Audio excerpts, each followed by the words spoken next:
Movie की शुरुआत में हम एक पुराने महल को देखते हैं वो जो बहुत डरावना है। वहाँ पर एक आदमी एक लेडीज़ के पास जाता है और बोलता है क्या तुम रेडी हो।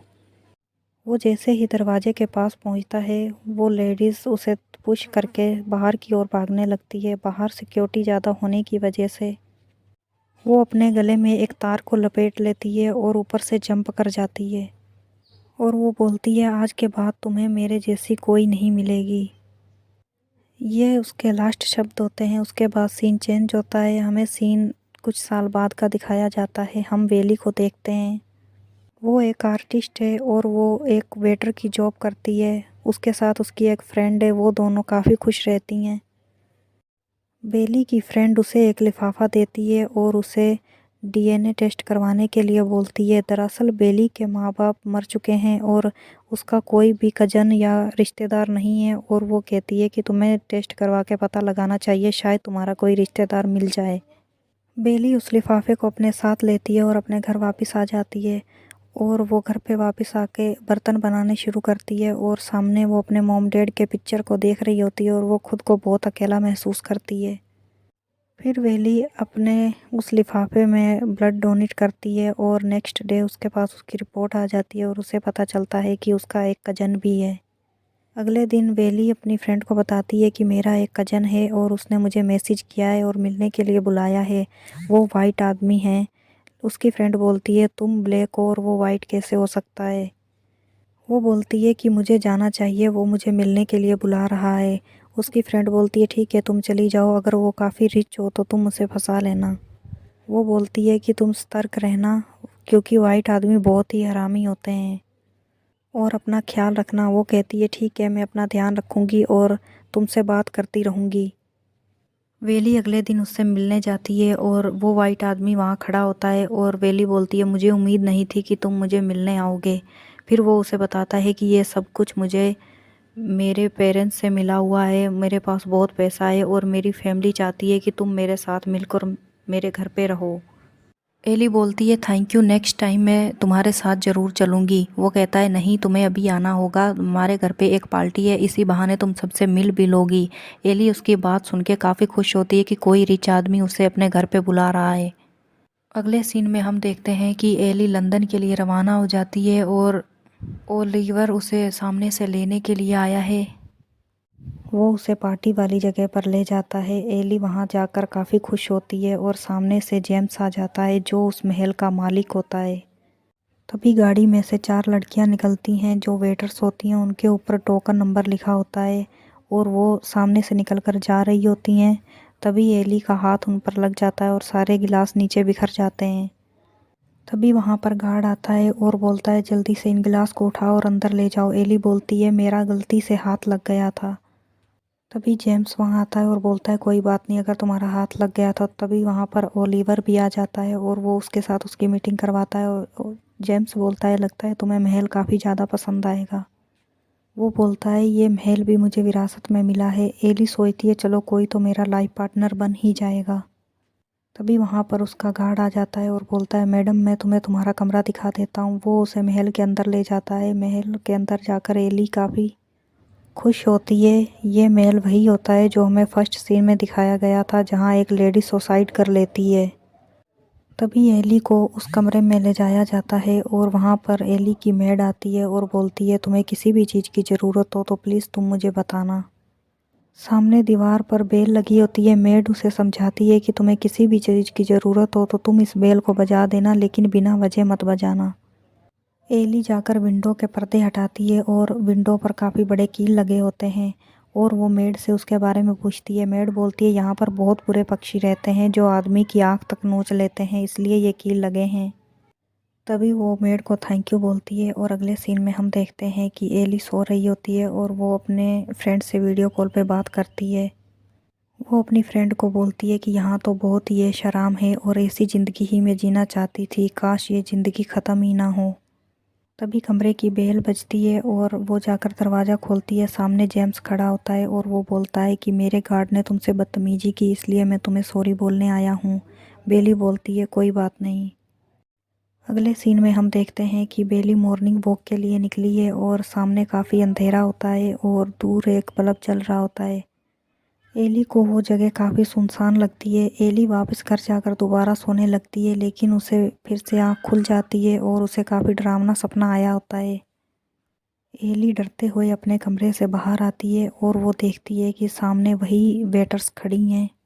तभी वो सामने एक कमरे में उस वेटर को भेज देता है और गार्ड बाहर खड़ा होता है। एली उसकी तरफ देख रही होती है, तभी उसके पीछे उसके कमरे की मेड आ जाती है और बोलती है यहाँ पर रात को बाहर निकलना मना है। तभी हम देखते हैं कि एक वेटर्स अंदर काम करने के लिए गई है और वो कैंडल जलाकर अपना काम कर रही है। और तभी उस कमरे में वहाँ एक राक्षस आ जाता है और वो उस मेड को मार देता है। अगले दिन हम देखते हैं कि बेली अपने कज़न के साथ पार्टी में जाने के लिए रेडी होती है। वो बाहर निकलती है, सामने एक ड्रेस रखी होती है और वो ड्रेस जेम्स ने रखी होती है। वो बोलता है कि अगर तुम इसे पहन के आओगी तो मुझे अच्छा लगेगा। तभी हम देखते हैं कि वो गार्ड उन दो लड़कियों को बियर लेने के लिए कमरे में भेजता है और वो राक्षस उन दोनों लड़कियों को भी मार देता है। अगले सीन में हम देखते हैं कि एली तैयार हो रही होती है और वो अपनी फ्रेंड से वीडियो कॉल पे बात करती है। दोनों फ्रेंड काफ़ी खुश होती हैं और एली रेडी होकर पार्टी के लिए बाहर निकलती है। एली पार्टी के अंदर जाती है और दो लड़कियां उससे काफ़ी अच्छे से बिहेव करती हैं और काफ़ी बातें करती हैं। थोड़ी देर बाद वहाँ जेम्स आ जाता है और वो एली के साथ डांस करने लगता है। एली उसके साथ डांस करते हुए काफ़ी नर्वस होती है और जेम्स बोलता है तुम परेशान मत हो, तुम मेरे साथ बिल्कुल सेफ़ हो। वो उससे बातें करते हुए महल से बाहर ले आता है और बेली पूछती है कि वो सामने क्या है। वो उसे बताता है कि सामने कोल्ड रूम है और उसमें मैं कुछ सामान रखता हूँ। वो उसे कोल्ड रूम दिखाने के लिए वहाँ ले जाता है और उसे जेम्स अपने बारे में काफ़ी कुछ बताता है।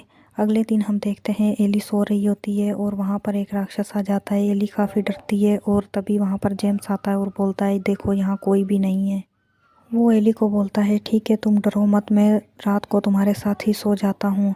एली बोलती है हाँ तुम ऐसा ही करो, नहीं तो रात को मुझे नींद नहीं आएगी। फिर जेम्स उसके साथ कुछ बातें करता है और उसके बाद वो दोनों सो जाते हैं। अगले दिन हम देखते हैं कि बेली को एक बेड पर लेटर मिलता है और उस पर लिखा होता है कि तुम पार्टी में जल्दी आ जाना। तभी टीना और मेरी वहाँ आ जाती हैं जो उसकी फ्रेंड होती हैं और वो बोलती हैं तुम्हें हमारे साथ जल्दी आना होगा, हमें पार्टी के लिए रेडी होना है। तभी एली के हाथ पर चोट लग जाती है और टीना वहाँ पहुँचती है और वो उसके ब्लड को पी लेती है। तभी एली कमरे से बाहर निकलती है और टीना उसे बोलती है कि तुम्हें उसके बारे में जानने की कोशिश करनी चाहिए। तभी एली को याद आती है कि वो वेटर्स उस कमरे में गई थी। वो अंदर जाकर चेक करती है कि उसे पता चलता है कि जेम्स ने उसके सारे डॉक्यूमेंट्स मंगवा रखे हैं और उसे ये बात पसंद नहीं आती और वो अपनी पैकिंग करनी शुरू कर देती है। तभी वहाँ पर जेम्स पहुँचता है और बोलता है मुझे तुम्हारे बारे में पता करना था, वैसे ही मैं तुम्हारे साथ नहीं रह सकता, मेरा इतना बड़ा कारोबार है और मैं तुमसे शादी करना चाहता हूँ, इसीलिए यह सब मैंने तुम्हारे बारे में पता लगाया और ये सब तुम्हारे फ्रेंडों से मैंने पता किया है। मुझे ऑनलाइन सिस्टम पसंद नहीं है, इसलिए मैंने सब कुछ ऑफलाइन मंगवाया। अगर तुम फिर भी जाना चाहती हो तो जा सकती हो, मैं तुम्हें रोकूंगा नहीं। वो बोलता है ये सारा ऐश आराम हमारा ही है और तुम बाहर पार्टी में आओ, मैं तुम्हें अपना लूँगा। वो रेडियो के बाहर आती है, सब लोग काफ़ी खुश होते हैं और वो बोलता है कि मैं आज बेली अलेक्जेंडर से शादी करना चाहता हूँ, अगर आप सबकी सहमति हो तो। एली उसकी बात सुनकर काफ़ी डर जाती है और बोलती है हम इसके बारे में बाद में बात करेंगे। फिर वो बोलता है अगर आप सबको कबूल हो तो एक वेटर्स को बुलाया जाए। वो एक वेटर को बुलाते हैं और उस वेटर का गला काट देते हैं। उस वेटर का ब्लड निकल रहा होता है और सभी लोग उस ब्लड को पीने लगते हैं और ये सब देखकर वेली काफ़ी नर्वस हो जाती है। दरअसल उन्हें एली का ब्लड चाहिए होता है और एली की मॉम ही सबसे पहले वहाँ आई होती है, जो सुसाइड कर लेती है और अब वो बेली का ब्लड पी के अमर होना चाहता है। अब बेली को समझ आने लगता है कि जो रात मुझे सपना आया था वो इसी के बारे में आया था। जो राक्षस है वो और कोई नहीं बल्कि जेम्स ही था। तभी वो महल से बाहर जाने लगती है लेकिन गार्ड उसे रोक लेते हैं और जेम्स बोलता है तुम्हें मेरी बात माननी होगी, नहीं तो मुझे अपने तरीके से मनवानी पड़ेगी। वेली के पास और कोई चारा नहीं होता और वो उसकी बात मानने के लिए रेडी हो जाती है और वो जेम्स बोलता है कि अब तो इसके साथ तुम भी अमर हो जाओगी और मैं भी।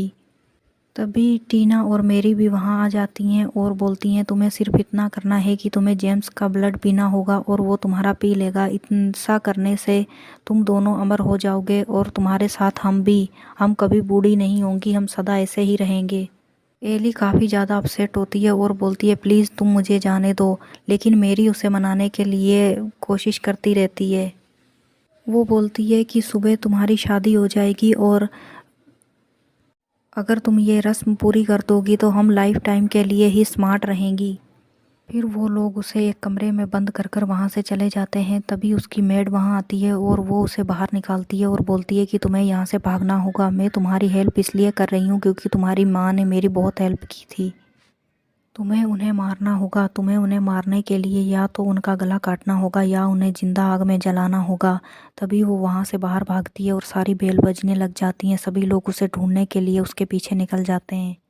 तभी बेली बाहर महल से निकलकर भागने लगती है और उसके पीछे काफ़ी सारे गार्ड लग जाते हैं। वो वहाँ से बचते हुए कोल्ड रूम की तरफ चली जाती है। अंदर जाकर उसे पता चलता है कि वहाँ काफ़ी लोग मारे हुए पड़े हैं।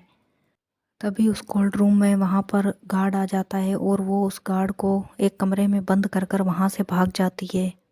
वेली वहाँ से शेर की तरफ भागती है और सामने एक बूढ़ी औरत अपने घर के सामने खड़ी होती है और वो उसे बोलती है प्लीज़ तुम मेरी हेल्प कर दो, मेरे पीछे कुछ लोग लगे हैं।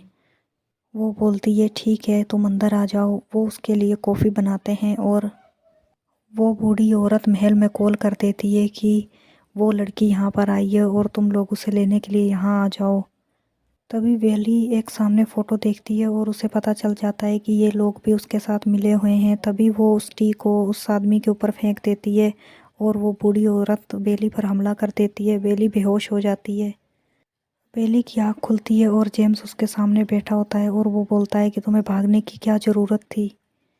तुम्हें एक छोटा सा काम ही तो दिया है, तुम्हें बस वही करना है। तभी एक वेटर सामने खड़ी होती है और वो उसका ब्लड पी लेता है। तभी हम देखते हैं कि बेली शादी के लिए रेडी हो जाती है और जेम्स उसे अपना ब्लड पिलाता है। बेली जैसे ही जेम्स का ब्लड पीती है अब वो काफ़ी शक्तिशाली हो जाती है और अब जेम्स की सारी ताकत उसके हाथ में आ जाती है और वो बोलती है अब मुझे उसका ब्लड पीना है। वो जैसे ही ब्लड पीने के लिए आगे बढ़ती है सामने वो आग लगा देती है। जेम्स बेली का ब्लड नहीं पी पाता जिसकी वजह से जेम्स के पास अब ज़्यादा पावर नहीं होती। तभी बेली एक छुरा उठाती है और वो जेम्स के सीने में मार देती है। तभी वहाँ पर टीना आ जाती है और वो बेली से फाइट करने लगती है और बोलती है अभी तुम्हारे पास इतनी भी पावर नहीं है कि तुम मुझे हरा सको। वो दोनों आपस में फाइट कर रही होती हैं। तभी वहाँ पर मेरी आ जाती है और मेरी बोलती है कि मैं तुम्हें ऐसे मरने नहीं दे सकती।